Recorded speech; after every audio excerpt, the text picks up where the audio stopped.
নাই চোৱা সেইটো সেইদিনা অকস্মাত খুব মানে বেলেগ ধৰণৰ সেইদিনা বৰষুণটো দিছিলে একদম বাল্টি দি ঢালি দিয়াৰ নিচিনা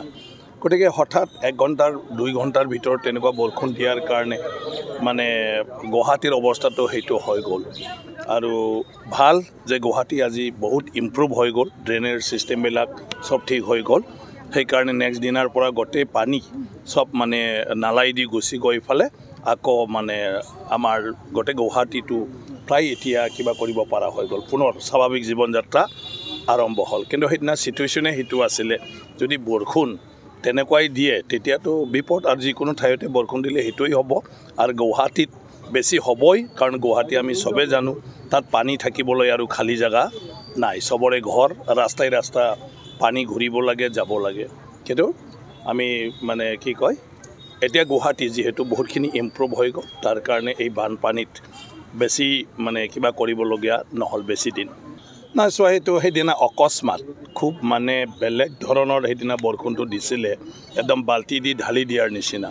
গতিকে হঠাৎ 1 ঘণ্টাৰ 2 ঘণ্টাৰ ভিতৰত তেনেকুৱা বৰষুণ দিয়াৰ কাৰণে মানে গুৱাহাটীৰ অৱস্থাটো সেইটো হৈ গ'ল আৰু ভাল যে গুৱাহাটী আজি বহুত ইম্প্ৰুভ হৈ গ'ল ড্ৰেনেজ চিষ্টেমবিলাক সব ঠিক হৈ গ'ল সেইকাৰণে নেক্সট দিনাৰ পৰা গোটেই পানী সব মানে নালাই দি গুচি গৈ ফালে আকৌ মানে আমাৰ গোটেই গুৱাহাটীটো প্ৰায় এতিয়া কিবা কৰিব পৰা হৈ গ'ল পুনৰ স্বাভাৱিক জীৱন যাত্ৰা আৰম্ভ হ'ল কিন্তু সেইদিনা সিচুৱেশ্যনে সেইটো আছিলে যদি বৰষুণ তেনেকুৱাই দিয়ে তেতিয়াতো বিপদ আৰু যিকোনো ঠাইতে বৰষুণ দিলে সেইটোই হ'ব আৰু গুৱাহাটীত বেছি হ'বই কাৰণ গুৱাহাটী আমি সবে জানো তাত পানী থাকিবলৈ আৰু খালী জায়গা নাই সবৰে ঘৰ ৰাস্তাই ৰাস্তা পানী ঘূৰিব লাগে যাব লাগে কিন্তু আমি মানে কি কয় এতিয়া গুৱাহাটী যেহেতু বহুতখিনি ইম্প্ৰুভ হৈ গ'ল তাৰ কাৰণে এই বানপানীত বেছি মানে কিবা কৰিবলগীয়া নহ'ল বেছি দিন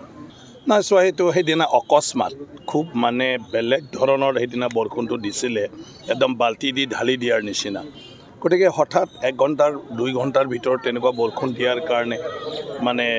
গুৱাহাটীৰ অৱস্থাটো সেইটো হৈ গ'ল আৰু ভাল যে গুৱাহাটী আজি বহুত ইম্প্ৰুভ হৈ গ'ল ড্ৰেনেজ চিষ্টেমবিলাক সব ঠিক হৈ গ'ল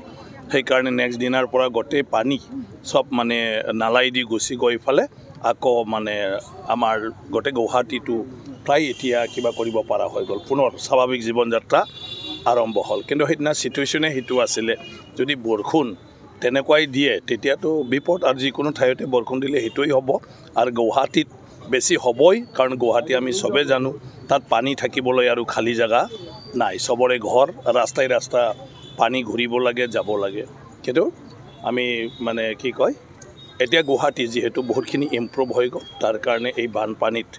বেছি মানে কিবা কৰিবলগীয়া নহ'ল বেছি দিন যিকোনো খবৰৰ বাবে যোগাযোগ কৰক 7099017330 আৰু 7099017110 নম্বৰত